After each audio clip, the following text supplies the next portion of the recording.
Buenas noches, amigas y amigos. Presentándole por primera vez la consulta tributaria. Y para esta primera entrega nos acompaña una bella e inteligente dama, Laura Peña Izquierdo, quien es la presidenta de ANGE, de la Asociación Nacional de Jóvenes Empresarios. Bienvenida, Laura. Gracias, don José, por la invitación. Para mí, como le dije, es un honor compartir con usted en esta primera entrega de su programa. Muchas gracias. Muchas gracias. Bueno, y una pregunta obligada, Laura. Ustedes desde ANGE han estado abogando por la firma del Pacto Fiscal. Así es. Ahora, ¿cuáles serían los fundamentos básicos de ese Pacto Fiscal? Sí, mire, don José, nosotros en ANGE estamos muy enfocados, obviamente, en la motivación y el incentivo para que el emprendedor y el joven empresario pueda formalizarse y pueda crear su propia empresa. Hay muchos jóvenes que hoy en día tienen iniciativas muy buenas y que realmente llaman la atención, pero no tienen los recursos para poner una empresa formal y muchas veces trabajan desde su casa o simplemente se quedan en la idea de la creatividad y nunca pueden emprender un proyecto por temas de capital. ¿Qué pasa? Nosotros sentimos que nuestro país tiene que fomentar que estos jóvenes empresarios y jóvenes emprendedores puedan poner una empresa, pero el tema fiscal, el tema de los impuestos es siempre un obstáculo, es una traba. Hoy en día nosotros vemos como el tema de los anticipos, el tema del pago del ITEVI, resultan ser onerosos y a veces descapitalizan a una pequeña empresa. ¿Por qué? Porque el tema del anticipo, que usted sabe mejor que yo, era una medida transitoria. Porque ya en nuestro país lo que hemos tenido han sido parches fiscales o vamos a decir reformas tributarias, pero no en sí un pacto fiscal. Entonces, ¿qué ha sucedido? Que ese anticipo, uno tiene que pagar un impuesto anticipando que va a tener un beneficio igual al año anterior. Pero hay muchas veces que usted tiene un buen año, pero quizás el próximo no es tan bueno. Entonces, ese tipo de distorsiones hacen que empresas se salgan de competencia o simplemente tengan que cerrar y que aquellos jóvenes emprendedores que quieran poner una empresa, que quieran formalizarse, no puedan hacerlo. El mismo tema del ITEVI, que es algo que usted también lo sabe muchísimo y lo maneja, es algo que realmente no debe de suceder, que uno tenga que pagar el ITEVI sin haberlo recibido muchas veces. Y hay veces que una factura es incobrable y una empresa tiene que pagar ese ITEVI antes de que ese cliente le pague. ¿Y cómo uno maneja si un cliente nunca le pagó una factura? Entonces tenemos que sentarnos, analizar nuestro sistema fiscal de manera tal que sea un sistema que realmente motive a que una pequeña empresa pueda mantenerse operando y a que una persona nueva puede entrar a formar una empresa. Pero eso va a implicar, Laura, que también el sector empresarial tenga que transparentarse. Bueno, yo entiendo que si nosotros vamos a ir a una conversación donde vamos a estar el sector gobierno, el sector empresarial, la sociedad civil, todos tenemos que poner de nuestra parte y todos tenemos que poner en la mesa todo lo que hay, precisamente para poder llegar a un acuerdo donde nuestro país sea más productivo. Ahora mismo está el tema de los informales, de la economía informal, y que el sector informal es que ha ido creciendo más que el sector formal. Entonces nosotros necesitamos un incentivo a que hayan empresas formales en el país, porque la empresa formal es la que le da una seguridad a un empleado, es la que le da una cobertura de seguridad social, donde tiene seguro familiar de salud, donde tiene riesgos laborales y tiene pensiones. Entonces definitivamente sí, nosotros estamos de acuerdo que hay que sacrificarse también y tenemos que todos poner de nuestra parte para poder llegar a un acuerdo. ¿Y qué abarcaría ese acuerdo? Porque de hecho el pacto fiscal es eso, es un acuerdo entre los empresarios, claro, un acuerdo con el gobierno, claro, con el Estado. Sí. ¿Qué abarcaría? Otro tema que nosotros queremos que se abarque en una reforma fiscal, en un pacto, es el tema del gasto público. El gobierno tiene que poner interés y dar señales de disminuir, quizás ejercer un gasto de calidad. Entonces eso también es algo que se viene hablando desde hace mucho tiempo, y además de que tenemos que crear un presupuesto no deficitario, por lo menos con un superávit primario.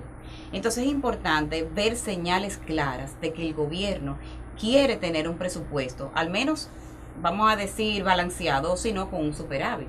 Entonces ese es otro tema que tenemos que tocarlo. Ciertamente que hay que reconocer que ya nuestro país, el gobierno ha hecho mucho para disminuir el déficit.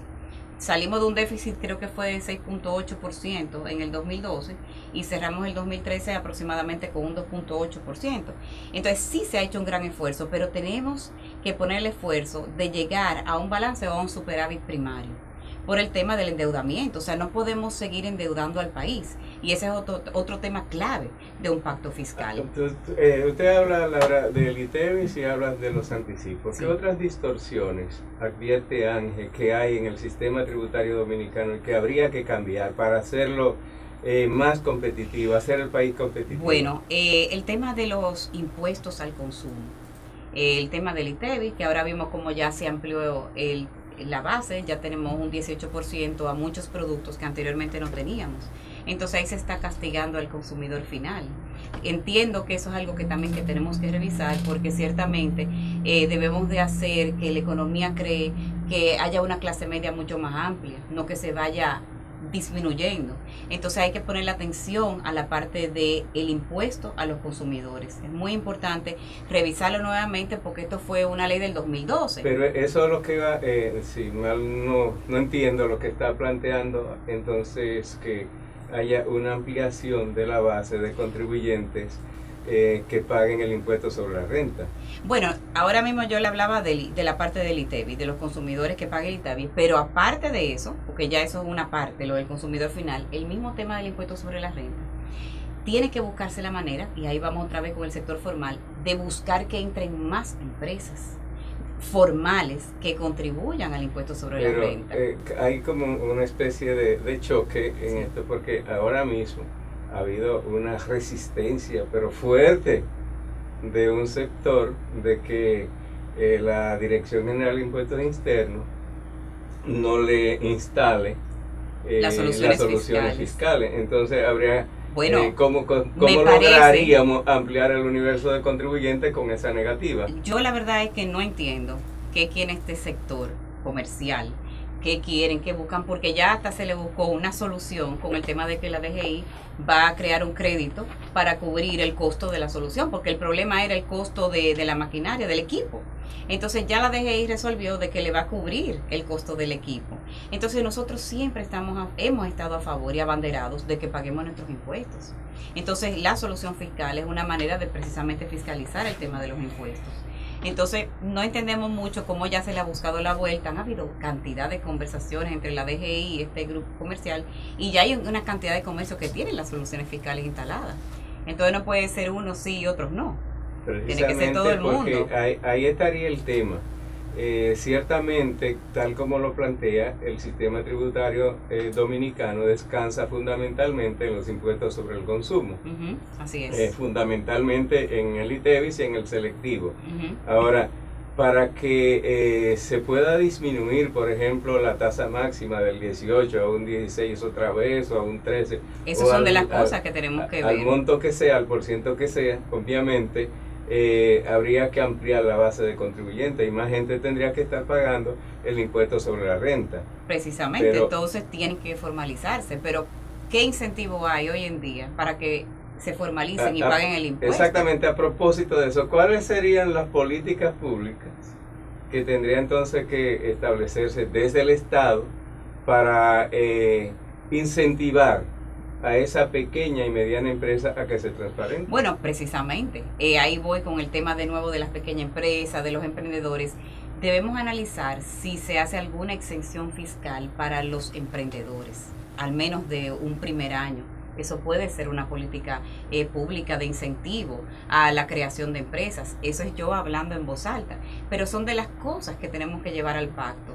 Son las cosas que tenemos que hablar en este pacto fiscal, porque precisamente hemos visto como nuestra economía, lo que está pasando, y es preocupante, es el tema de que están pasando al sector informal. De hecho, yo comentaba recientemente en un programa que estuve, que suelo ir a un pequeño restaurante que queda cerca de mi oficina. Paso por ahí, me queda cómodo, me paro, llevo comida a mi casa. Y recientemente me paré ahí y estaba cerrado. Entonces toqué un timbre que había y pregunté qué había pasado, si se había mudado. Y me dijeron que simplemente tuvieron que cerrar. Y yo, ¿y qué pasó? El tema de la tarifa eléctrica y el tema de los impuestos. Entonces aquí, eso no es un caso aislado. Tenemos cantidad de casos y negocios que están cerrando por las mismas razones. Entonces son cosas que tenemos que atender. Por eso es que vamos a ser convocado a un pacto eléctrico que para ANG es una de las problemáticas más grandes que hay en nuestro país. Vamos a continuar con el pacto eléctrico, pero vamos a una pausa y seguimos. ¿Cómo no? Gracias.